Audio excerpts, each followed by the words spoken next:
والصلاة والسلام على النبي الهدى والمصطفى سيدنا ومولانا ونبينا وقرة أعيننا محمد صلى الله عليه وسلم وعلى آله وصحبه أهل الصدق والوفاء أما بعد. قال الله تعالى في كتابه المبين وهو أصدق وأحسن القائلين تبركا بذكره. أعوذ بالله من الشيطان الرجيم. بسم الله الرحمن الرحيم. الذين آمنوا وتطمئن قلوبهم بذكر الله ألا بذكر الله تطمئن القلوب. Al-ayah wallahu wa rasuluhu a'lamu bimuradih. Wa qala an-nabiy sallallahu alaihi wa alihi wa sahbihi wa sallama khairun nas anfa'uhum linnas. Al-hadis wallahu wa rasuluhu a'lamu bimuradih.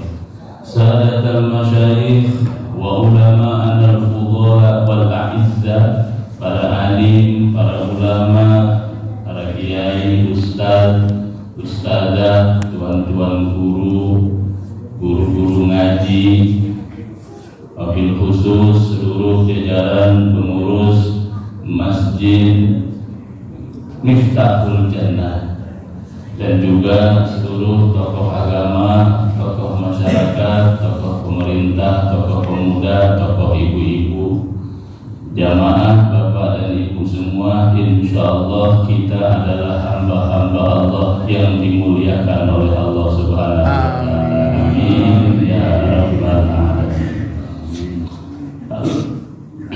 Alhamdulillah wa syukru ala ni'amillah. Bersyukur kepada Allah dengan ucapan, bersyukur kepada Allah dengan perbuatan, bersyukur kepada Allah dengan keyakinan yang teguh atas anugerah karunia nikmat yang Allah berikan kepada kita, yang tak terhingga, yang tak terbilang banyaknya, tak terhitung jumlahnya, tak terhitung pula agungnya.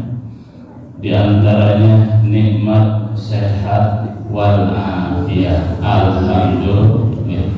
Semua yang hadir di sini insyaallah sehat-sehat semuanya ya. Amin. Walaupun rematik dikit tahan. Dan yang paling agung, yang paling besar adalah nikmat iman, nikmat Islam, yang andai kata dibandingkan dengan dunia dan segala isinya maka tak akan berbanding. Kenapa? Karena itu iman, itu Islam adalah syarat kunci kita masuk ke dalam surganya Allah Jalla wa'ala. Dan insya Allah kita semua ahli surga. Pak, ahli surga. Amin ya rabbal alamin. Salawat dan salam tercurah selalu kepada sang panutan alam baginda Nabi Muhammad sallallahu alaihi wasallam beserta keluarganya, sahabatnya, para pengikutnya, hingga kita semua sebagai umatnya. Kita berharap, berdoa, memohon kepada Allah agar nanti di yaumil mahsyar, di yaumil qiyamah, kita semua mendapatkan syafaatul uzma, syafaatul akbar dari baginda Rasulullah sallallahu alaihi wasallam. Amin. Allahumma amin ya rabbal alamin. Bapak dan Ibu jamaah yang dimuliakan Allah Subhanahu wa taala, alhamdulillah wa syukru ala ni'amillah. Wasilah ini pengajian, hakikatnya Allah Subhanahu wa taala kembali pertemukan kita dalam bingkai pengajian rutin setiap malam Jumat, betul ya? Dan insya Allah ini semua menjadi wasilah, perantara, jembatan turunnya rahmat Allah untuk kita semuanya, turunnya taufik dan hidayah dari Allah, turunnya barokah dari Allah Subhanahu wa taala. Amin ya rabbal alamin. Bapak dan Ibu jamaah rahimahumullah, suatu ketika ada seorang lelaki bertanya kepada baginda Rasulullah Shallallahu Alaihi Wasallam. Baginda Nabi saat itu sedang berkumpul dengan para sahabat. Ini orang nanya, begini pertanyaannya, ya Rasulullah, ayyul a'mali afdal? Wahai baginda Rasul, amal apa yang paling utama? Amal apa yang paling utama wahai baginda Nabi? Kemudian Nabi jawab, afdalul amal al-ilmu. Sebaik-baik amal adalah ilmu. Kemudian nih orang nanya lagi, ya Rasulullah, ayyul a'mali afdal? Amal apa yang paling utama? Kemudian Nabi jawab lagi, ilmu. Penasaran, nanya lagi yang ketiga kali, ya Rasulullah, amal apa yang terbaik itu? Jawab Nabi sama dengan yang pertama dan kedua adalah ilmu. Nanya lagi yang keempatnya, nanya lagi, ya Rasulullah, aku ini bertanya soal amal, soal amal ibadah. Amal apa? Ibadah apa? Kayak sunnah apa atau apa gitu. Kenapa jawabannya selalu ilmu? Kemudian kata baginda Rasulullah Shallallahu Alaihi Wasallam menjawab, hal yaqbalullahu al-a'mala illa bil ilmi. Begini, apakah akan diterima amal ibadah kita tanpa ilmu? Jawab sahabat tadi yang nanya, tentu tidak ya Rasulullah. Maka amal yang terbaik adalah ilmu. Karena amal tanpa ilmu repot, bahaya. Ya, fakullu man bighairi ilmin ya'mal amaluhu mardudah la tuqbal. Siapa saja orang yang beramal bighairi ilm, tanpa ilmu, maka amalnya akan tertolak, tak akan diterima. Maka ngaji ini luar biasa, mahal, luar biasa, besar pahalanya. Alhamdulillah, pahala ngaji besar luar biasa. Bapak duduk nih ngaji, duduk doang dah, sambil nyender gitu. Nah, sambil bersender, sambil ada kopi juga, ada roti juga kalau satu. Saya kebagian juga, alhamdulillah. Cuman bingung saya, ngopi dulu apa ngaji dulu nih? Ngopi sambil ngaji gitu. Nah, Bapak jamaah rahimahullah, kita duduk di majelis ilmu. Sebelum kita berdiri, dosa kita sudah diampuni oleh Allah Subhanahu wa Ta'ala. Alhamdulillah, luar biasa, pahala ngaji luar biasa. Satu ketika baginda Rasulullah Sallallahu Alaihi Wasallam keluar dari rumah beliau. Sampai di luar rumah, beliau sudah ditunggu oleh Sayyidina Anas bin Malik radhiyallahu anhu. Sayyidina Anas bin Malik ini pelayannya baginda Nabi, sekaligus sahabat beliau selama di Madinah. Selama Rasul di Madinah 10 tahun, maka Sayyidina Anas bin Malik melayani baginda Nabi selama 10 tahun juga. Nabi keluar dari rumah, kemudian ditanya oleh Sayyidina Anas, hendak kemana wahai Rasulullah? Dan kebetulan di hadapan Rasulullah kan langsung masjid. Rumah Rasul keluar di masjid langsung, Masjid Nabawi yang kita tahu ya. Yang belum tahu, mudah-mudahan Allah kasih rezeki bisa tahu ke Masjid Nabawi. Amin ya rabbal alamin. Bisa ke Mekah, bisa ke Madinah semuanya. Amin ya rabbal alamin. Nah, kemudian kata baginda Nabi, dijawab tuh pertanyaan Sayyidina Anas bin Malik. Wahai Anas, lihatlah, di dalam masjid itu ada dua perkumpulan. Yang satu sedang berkumpul membicarakan tentang hukum-hukum Allah, membicarakan tentang agama-agama Allah sambil ngopi, enggak mungkin ya, kalau kita ya sambil ngopi. Nah, yang satu lagi sedang berkumpul berzikir, lagi zikir, masing-masing dah berdoa lagi pada zikir. Kemudian kata Sayyidina Anas, terus engkau hendak kemana ya Rasulullah? Apakah ke yang lagi ngaji pengajian? Apakah berkumpul bergabung dengan yang sedang berzikir? Kemudian jawab baginda Nabi, dua-duanya baik. Perkumpulan itu dua-duanya baik, tapi di antara dua itu ada yang terbaik. Kemudian tanya Sayyidina Anas, yang mana ya Rasulullah? Yang terbaik di antara perkumpulan mereka berdua adalah yang sedang pengajian. Alhamdulillah. Kenapa? Sebab itu urusan maslahat dunia dan urusan maslahat akhirat. Sedangkan yang sedang berzikir, mereka sedang berdoa untuk hajatnya masing-masing. Yang ini lagi urusan pribadi, yang ini urusan umat, urusan masa depan umat. Maka pengajian adalah tempat yang terbaik. Alhamdulillah. Alhamdulillah.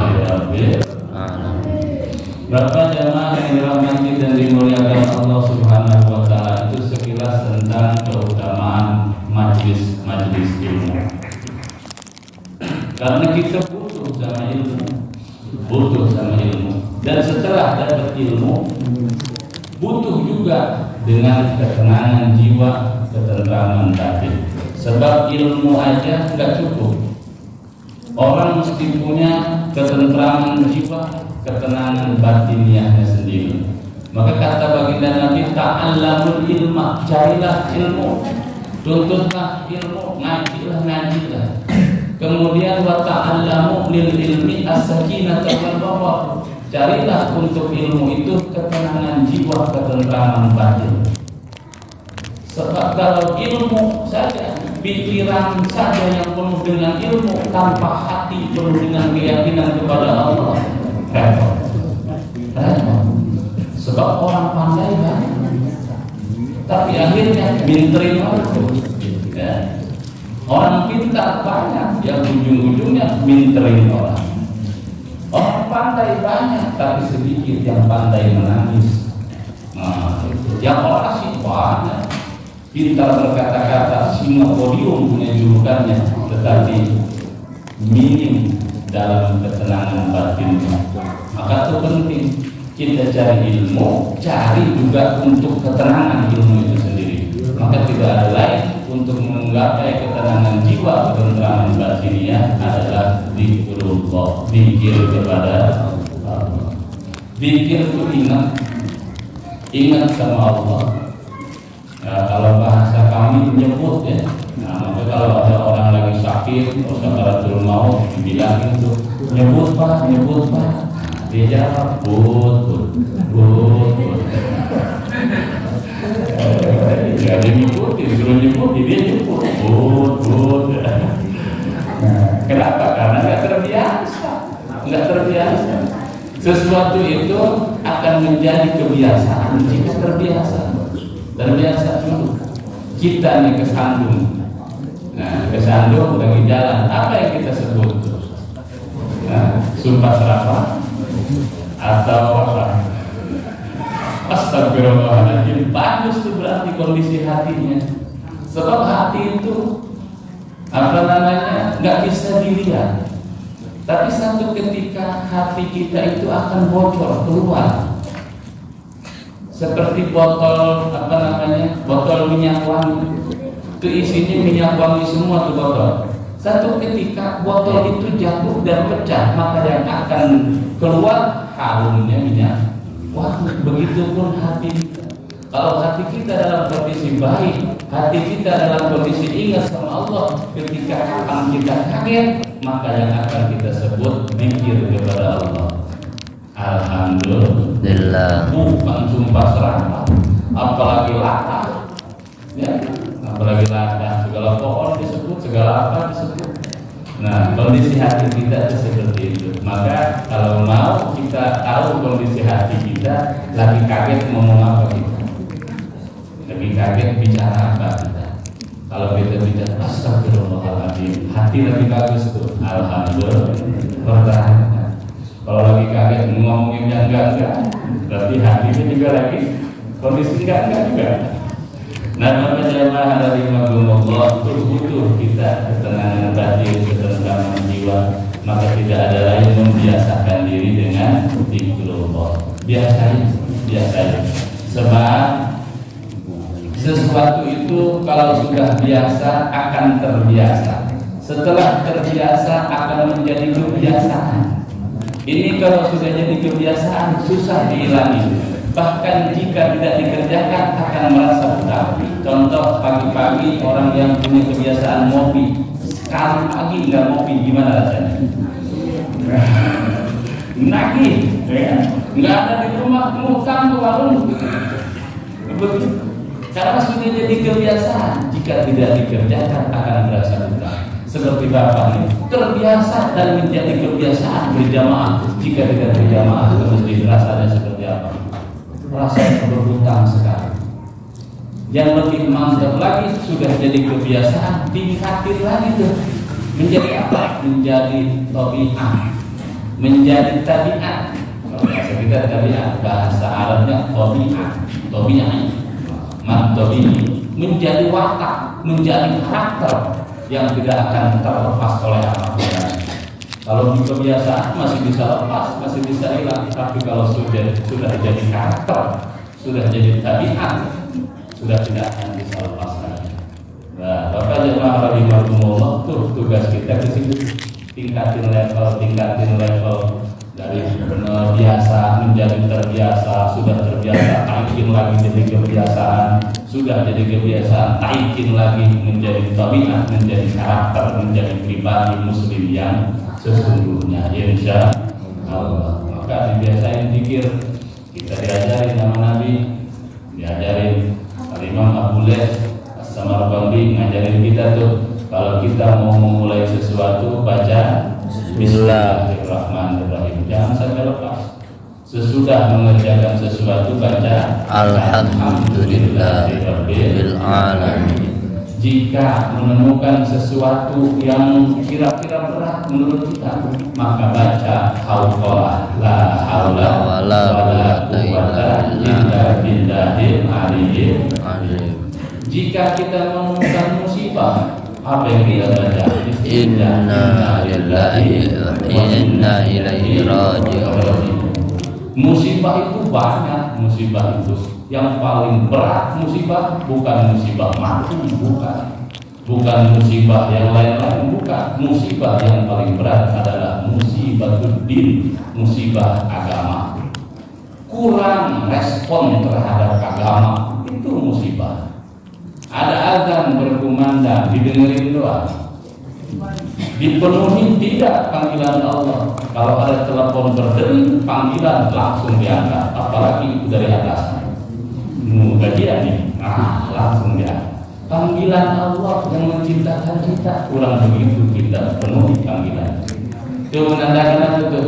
Menandakan musibah sedang menimpa kita, musibah sedang menimpa kita. Maka Bu, kalau Bapak di rumah azan berkumandang belum berapa di masjid, bacain Inna lillahi paling ngamuk ya.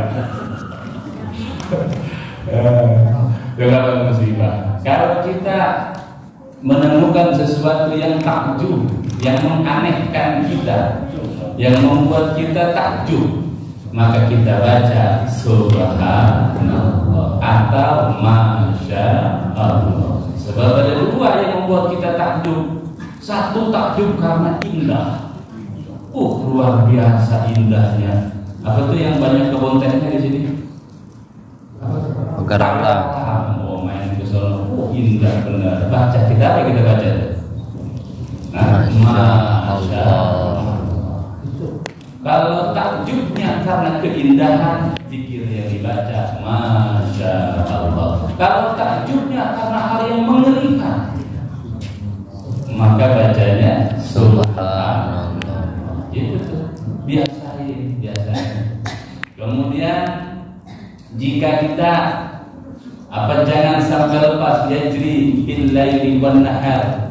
Biasakan di waktu malam, di waktu siang kalimat pamungkas kita, yaitu la ilaha illallah Muhammadur Rasulullah. Ini kalimat pamungkas nih. Miftahul jannah itu namanya. Nah, ini mestinya ya. Miftahul jannah, kuncinya surga adalah la ilaha illallah. Paling banyak bacanya di masjid ya.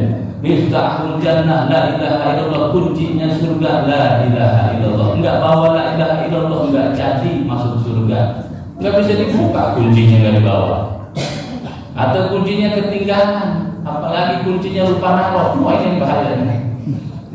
Maka kita pertahankan la ilaha illallah Muhammadur Rasulullah, mesti dibiasain. Maka lakinu mautakum bila ilaha illallah, kata baginda Nabi, ajarin, bimbing orang yang mau meninggal dengan ucapan la ilaha illallah. Orang sakaratul maut tuh finalnya tuh itu, finalnya tuh bimbing sama kita. Bukan ajarin, dibimbing. Atau dibimbing ya. Kalau dibimbing itu kita tuntun, itu bimbing namanya. Kalau diajarin kita tunjuk-tunjuk, Pak, baca baca itu apa? Itu dimarah-marahin. Kita bimbing, la ilaha illallah, masih terus baca lagi. Baca Pak, la ilaha illallah. Kita bisa tahu dia ngikutin kita apa enggak, ulama ngajarin. Karena namanya orang sakaratul maut, enggak persiapan kan dia. Kadang-kadang mulutnya mintok atau mulutnya ngebuka, lihat tuh lidahnya gerak apa enggak. La ilaha illallah, lidahnya gerak apa enggak? Kalau gerak lidahnya tanda dia ngikutin. Atau mulutnya mintok aja. Kita nggak tahu ini ngikutin apa enggak, lihat matanya. Jika matanya mengeluarkan air mata, tanda itu dia ngikutin talqin kita. Itu ulama ya. Karena nggak selalu namanya orang lagi repot suruh ngikutin kita. Maka ulama itu kadang-kadang ada yang berpendapat kalau sudah puncaknya pamungkasnya nggak usah lengkap. La ilaha illallah, nggak usah, langsung aja Allah. Karena apa? Dikhawatirkan putus di tengah jalan. La ilaha, mati. Artinya apa la ilaha? Tidak ada Tuhan, mati ateis. Maka ulama kalau sudah puncak-puncaknya udah singkat aja Allah. Jangan diingetin yang enggak. Pak, gimana kebun Pak, suratnya di mana? Gak jadi mati orang. Nah, Bapak jamaah yang dirahmati Allah Subhanahu wa Ta'ala, karena kita semua punya keinginan, tentunya punya keinginan amal ibadah kita diterima oleh Allah Subhanahu wa Ta'ala. Betul ya? Kita ini ibadah pengen diterima oleh Allah. Kita beramal soleh, sedekah, puasa, sunnah atau apapun itu, ini semuanya pengen diterima oleh Allah Subhanahu wa Ta'ala. Betul ya? Maka Bapak jamaah rahimahumullah, semoga bermanfaat nih kami bawa kitab dan Bihul Ghafilin. Kita nanya sama ulama dan ulama yang akan menjelaskan kepada kita. Qala al-Hakim min al-Hukama, berkata Imam Hakim. Imam Hakim ini seorang ahli hikmah. Ahli hikmah itu artinya ilmu dan amal sudah kumpul bareng, namanya hukama. Jadi ada ulama, ada hukama. Kalau ulama adalah orang yang penuh dengan ilmu. Terus di atasnya ada hukam, orang yang ilmunya ada, amalnya ada, ikhlasnya ada, maka disebut hukam, ahli-ahli bijaksana. Nah jamaah rahimahumullah, kata beliau, man amila sab'ah duna sab'ah lam yantafi bima ya'mal. Siapa saja orang yang ibadah, orang yang beramal dengan 7 perkara tanpa 7 lainnya, maka amal ibadahnya tidak akan bermanfaat bagi dirinya, nggak akan manfaat apa-apa. Jadi kita malam ini maghrib ini ngaji 7 ya. Kalau 7 jauh kali dari isu ya, aman baru 7. Yang pertama ayyamala bil khawfi dunal hadri nih. Yang pertama seseorang beramal karena takut kepada Allah Subhanahu wa Ta'ala, dunal hadri, tanpa kehati-hatian. Beramal ibadah karena takut sama siksa Allah, tapi enggak hati-hati. Kita takut celaka, tapi enggak hati-hati. Nah itu enggak bermanfaat omongan kayak begitu. Bilang takut tapi tidak waspada, bilang takut tapi tidak hati-hati. Nah ini nggak bermanfaat omongan seperti ini. Kita takut sama Allah tapi nggak hati-hati dengan larangan-larangan yang Allah berikan. Kita takut sama azab Allah, kita takut sama siksanya Allah, tapi tidak hati-hati, tidak waspada mengerjakan dosa. Ya, kita takut sama Allah menurunkan siksa, tapi nggak waspada, tidak hati-hati terhadap perilaku dosa. Nah ini nggak bermanfaat. Bilangnya takut sama Allah, tapi dosa berjalan terus. Nah ini nggak manfaat amal seperti ini. Itu yang pertama. Bapak jamaah rahimakumullah. Kemudian yang kedua, wasani ayya'mal birroja dunat tolak. Kita beramal ini punya keinginan. Keinginan apa? Keinginan dapat pahala dari Allah Subhanahu wa taala. Kita ngaji pengen dapat pahala dari Allah, pengen dapat ridho dari Allah, pengen dapat barokah dari Allah. Tuh. Kita beramal ingin pahala dari Allah. Hanya ingin aja, tapi tidak mencari. Jadi yang kedua adalah orang yang beramal hanya dengan keinginan, tapi nggak mau mencarinya. Pengen apa? Pengen masuk surga. Pengen apa lagi? Pengen bahagia dunia, bahagia nanti di akhirat. Tuh keinginannya, tapi nyari enggak. Pengen apa? Pengen banyak uang, usaha kagak. Nggak manfaat omongan ini. Nggak manfaat. Pengen masuk surga, tapi tidak berusaha meraih surga itu. Pengen dapat pahala yang besar, tapi nggak mau mengerjakan pahala itu. Cuma berandai-andai, dan berandai-andai. Pengen dapat pahala yang banyak, mau ngaji pahalanya besar, pengen amat jalanin ngaji nggak? Pahala berjamaah, pahalanya 27 derajatnya, masya Allah luar biasa. Berjamaah nggak mau jalan, hanya punya keinginan tanpa usaha. Ini juga tidak bermanfaat amal yang seperti ini. Jamaah rahimakumullah. Kemudian yang ketiga, wa khalisul binniyati dunal qasdi. Niatnya ada, tapi prakteknya nggak ada. Nah, ini sama nih sama yang tadi nomor 2 tuh. Hanya punya komitmen aja tanpa realisasi. Hanya punya planning, rencana tanpa direalisasikan. Direncanakan kayak yang bagus ya. Pokoknya subuh ntar berjamaah, habis subuh mau ngaji Quran, terus sampai waktu suruh sholat suruh gak, terus tunggu waktu duha mau ngaji. Itu rencana tuh. Ketika waktunya tiba main HP, hilang. Hanya punya rencana tanpa dipraktekin rencananya. Itu juga amal yang sia-sia, nggak bermanfaat amal seperti itu. Hanya punya rencana aja, hanya punya niat aja, tanpa pengerjaan. Itu tidak bermanfaat. Ayya'mala bitta'at wal khair wa la yaqsidu bin nafsi. Ini punya keinginan punya keinginan taat, punya keinginan berbuat baik, tapi tidak dilaksanakan. Ini juga amal yang tidak bermanfaat. Sudah berapa tuh? Sudah berapa?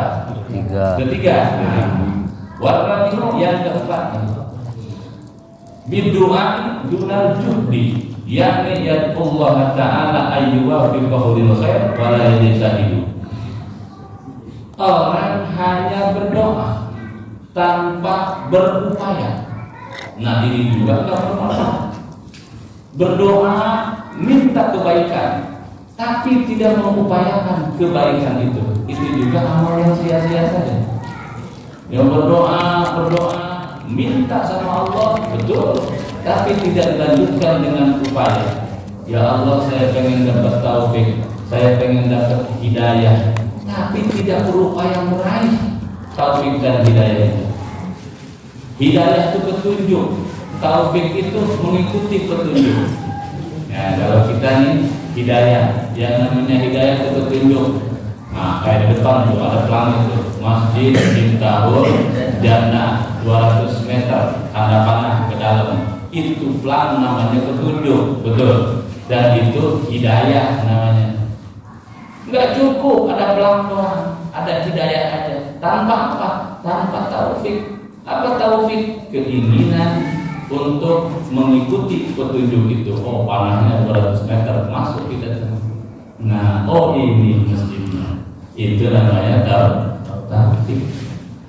Hidayah petunjuknya, taufik mengikuti petunjuknya.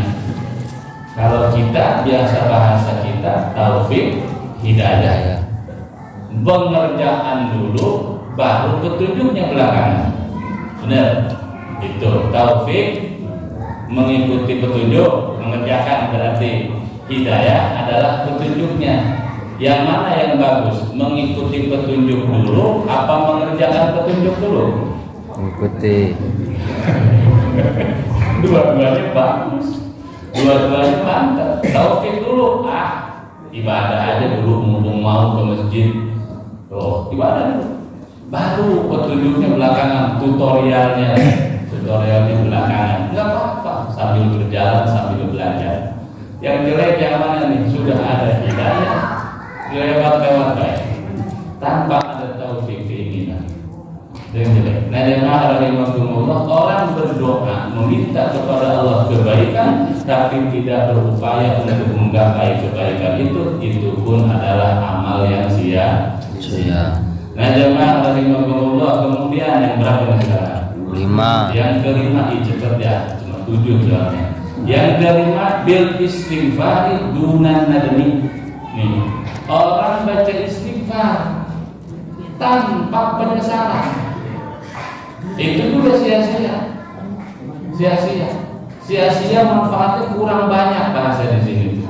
Kalau urusan pahala dapat dari Allah, cuma pahala itu punya kadar masing-masing. Seperti emas, ada yang 24 karat, ya, ada yang 23 karat, ada yang sekarat emasnya. Masing-masing punya kadar masing-masing. Sama dengan pahala kita. Di pahala ngaji di sini semuanya, ya, ada kadarnya masing-masing. Kalau di pengajian yujaru fihi arba'atun.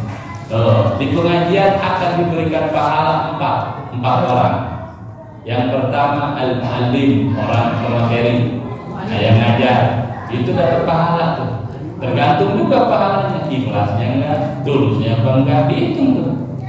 Terus yang kedua wal muta'allim, orang yang mau belajar, yang ngajar, yang mau belajar. Yang ketiga yang dapat pahala di pengajian al-mustami'u, orang yang mendengar. Nih kayak bapak semua dapat pahala pengajian karena mendengarkan pengajian. Alhamdulillah, bapak udah dapat double tuh. Yang mustami, yang muta'allim, yang mendengarkan, yang belajar, kedua ya. Yang keempat yang dapat pahala di pengajian adalah al-muhibbu lahu, orang yang senang sama pengajian. Senang sama pengajian, saking senangnya duduk kopi udah dingin tadi. Dia kelamaan. Dan orang yang senang dengan pengajian itu dapat pahala pengajian. Alhamdulillah. Ini bapak udah bertiga tuh, pahala belajar, pahala mendengar, pahala senang sama pengajian. Alhamdulillah. Dan kadarnya akan beda-beda. Pahala itu. Nah, ini istighfar tanpa penyesalan. Istighfarnya diganjar sama Allah, dikasih pahala sama Allah. Tapi kadarnya entah berapa kadar. Yang terbaik adalah istighfar dengan menyesali dosa yang pernah dilakukan, dosa yang sedang dilakukan, disesali sama kita. Astagfirullahaladzim. Ibarat make up ibu-ibu, istighfar itu bedaknya. Tahu bedak ya? Bedak apa tuh yang buat bibir tuh? Lipstick. Nah, kalau yang buat merah-merah pipi apa namanya? Spidol. Masuk pakai spidol.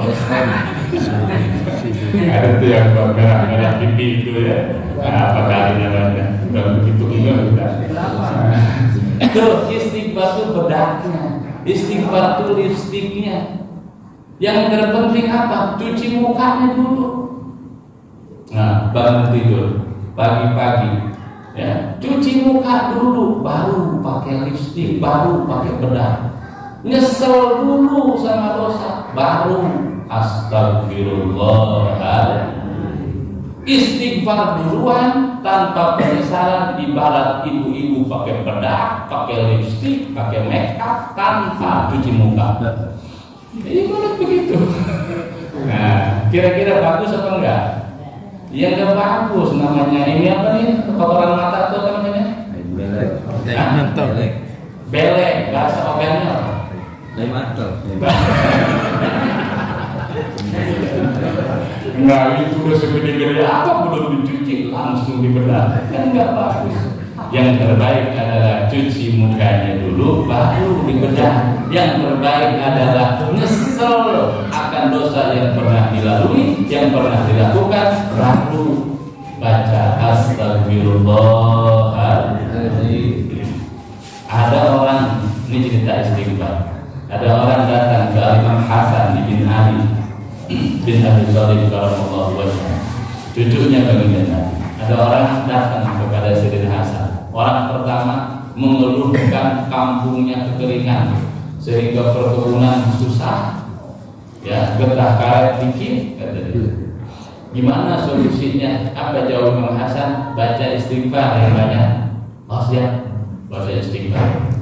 Kemudian ada lagi tamu orang kedua datang lagi mengeluhkan apa? Rezekinya susah, rezekinya sulit, miliknya sulit, usaha apa aja bangkrut, minta solusi doa. Apa jawab Imam Hasan bin Ali?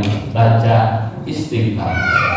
Datang lagi orang ketiga, suami istri, mengeluhkan bahwa sudah 10 tahun rumah tangga tapi tak dikaruniai anak, sampai bikin lagu dia. Apa lagu siapa itu? Sudah 10 tahun. Hah? Roma. Nah, itulah Roma.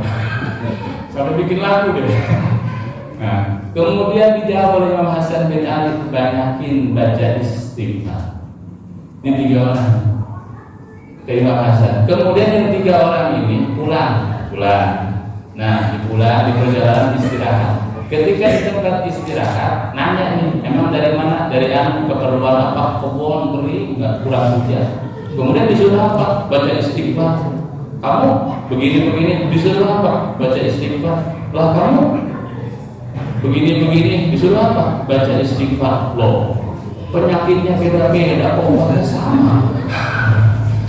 Nggak ngerti nih yang salah satu nih kritis. Balik lagi ke Imam Hasan bin Ali. Wahai Syekh, ini gimana sih? Kami kan bawa penyakitnya beda-beda. Kenapa obatnya mesti sama semuanya? Saya penyakitnya kekeringan, itu penyakitnya belum punya keturunan, yang itu rezekinya mampet syarat. Kenapa solusinya sama? Kemudian jawab Hasan bin Ali, itu Allah yang bilang, istaghfiru rabbakum innahu kana ghaffaran yursilis samaa alaikum bidarra yumdidkum bi amwali wa banin. Itu dari Allah katanya. Bacalah istighfar sama Allah. Kamu susah hidup kekeringan, akan diberikan hujan. Susah keturunan, akan diberikan keturunan. Susah rezeki, akan diberikan rezeki oleh Allah. Perbanyak membaca istighfar, akhirnya nerima semuanya. Berarti istighfar adalah 1 kalimat 1.000.000 solusi. Apa aja? Banyakin baca istighfar. Suami marah terus, baca istighfar yang kencang. Astagfirullahaladzim. Ya. Kalau guru kami ngajarin sehari semalam jangan sampai lepas dari 1000 kali. Akan nemu bapak ketentraman batin, ketentraman jiwa, ketenangan hati akan nemu, ketenangan pikiran akan nemu. Tuh istighfar 1000 kali sehari semalam. Kalau dikali 5 berapa kali tiap habis sholat? 200 ya, 200 cepat ya. Nah, Bapak jamaah rahimahumullah, tuh orang yang beristighfar tanpa rasa penyesalan akan dosa yang sudah dilakukan, itu juga kurang efektif, kurang manfaatnya. Itu yang berapa tuh? Yang kelima, yang keenam sekarang yang keenam. Udah mau bisa ya? Nah, bisa. Wah, yang keenam. Wasadisu bil alaniyah dunas sarirah. Orang yang beramal johirnya aja, tidak ngebenerin batinnya.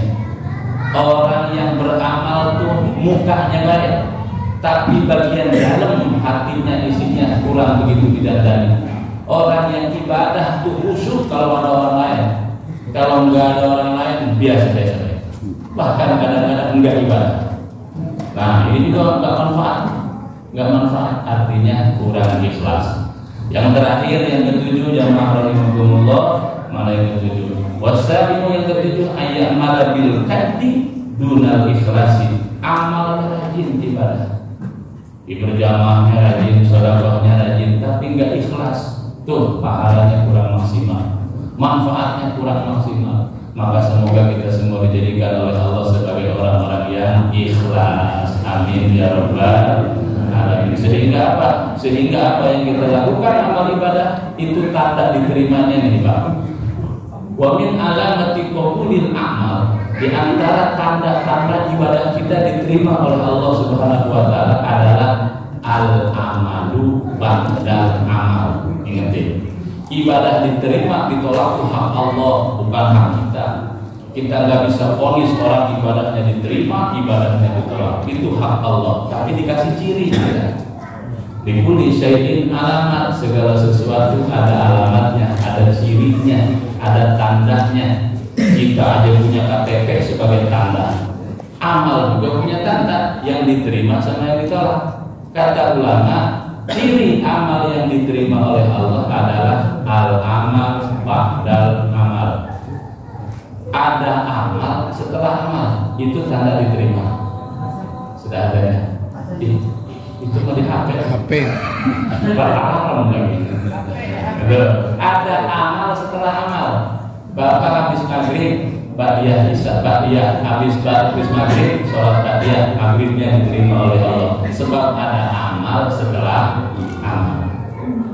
Amal melahirkan amal, bercucu beranak pinak tuh amal. Itu tanda amal kita diterima oleh Allah Subhanahu wa taala. Amin ya rabbal alamin. Maka insyaallah amal ibadah kita husnuzan sama Allah diterima oleh Allah Subhanahu wa taala. Amin ya rabbal alamin. Sudah waktu isya ya? Belum? Sudah ya, demikian yang bisa kami sampaikan. Kami silaturahim dulu kepada semuanya. Tentu dalam penyampaian banyak salah, banyak kurang, dan itu semata-mata datang dari bodoh kami, kurang kami kepada ilmu. Benarnya adalah yakini taufik